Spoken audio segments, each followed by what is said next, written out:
केज येथील उपजिल्हा रुग्णालयाचा गलथान व असंवेदनशील कारभार पुन्हा एकदा चव्हाट्यावर आलाय।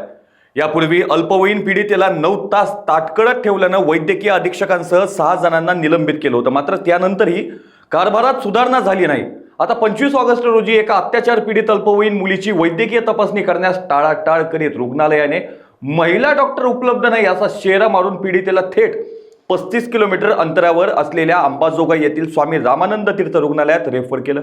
या प्रकारामुळे पीडितेसह सोबत असलेल्या महिला पोलिसांना प्रचंड त्रास सहन करावा लागला असून आरोग्य प्रशासनाच्या या मनमानी कारभारावर जोरदार टीका होत आहे।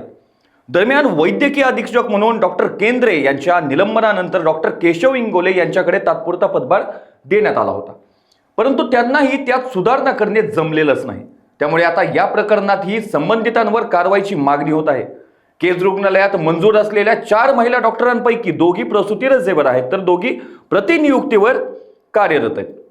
25 ऑगस्ट रोजी अपहरण व अत्याचार पीडित अल्पवयीन मुलीला वैद्यकीय तपासणीसाठी रुग्णालयात आणलं असता वैद्यकीय अधीक्षकांनी इतर ठिकाणाहून महिला डॉक्टर मागून घेणे आवश्यक होतं, परंतु तसं न करता पोलिसांच्या पत्रावर महिला डॉक्टर उपलब्ध नाही असा शेरा लिहून पीडितेला अंबाजोगाईला पाठवून दिलं।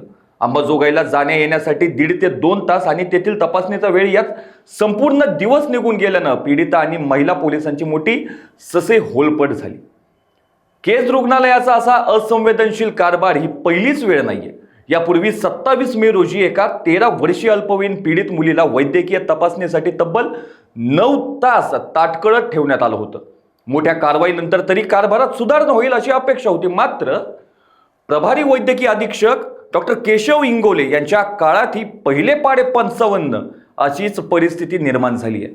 डॉक्टर नेहमीच रुग्णांना आणि पीडितांना अंबाजोगाईला रेफर करीत असल्यानं स्थानिक नागरिकांसह नातेवाईक, पोलीस आणि पीडिताही आता पूरपार वैतागले आहेत। अशाच ताज्या अपडेट्ससाठी लोकाच्या टीव्हीला सबस्क्राईब करा आणि लाईक करायला विसरू नका।